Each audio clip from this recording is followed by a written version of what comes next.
Pensiero del giorno, mercoledì 26 marzo. Comprendere chi ci sta accanto.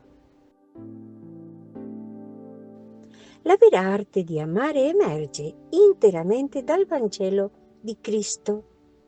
Ecco perché metterla in pratica è il primo essenziale passo da compiere per scatenare quella rivoluzione pacifica, ma così incisiva e radicale che cambia tutto.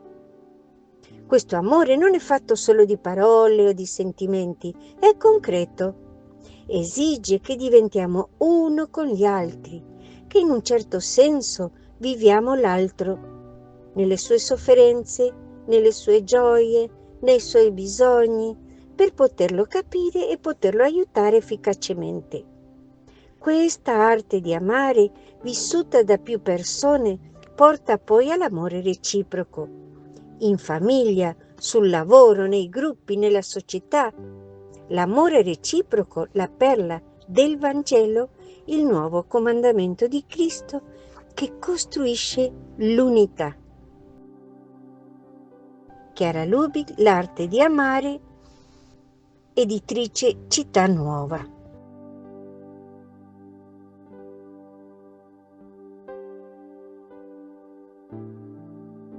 Parola di vita, marzo 2025.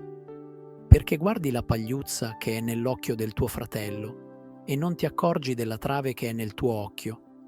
Luca 6:41. Es importante para nosotros que nos coloques un like, un dedito para arriba, si este pensamiento te gustó. Que también en los comentarios nos digas qué te pareció, que nos cuentes de dónde sos, de dónde los estás viendo. Dentro de nuestras posibilidades tratamos de contestar la mayor cantidad posible de los mensajes que nos llegan. Muchas gracias.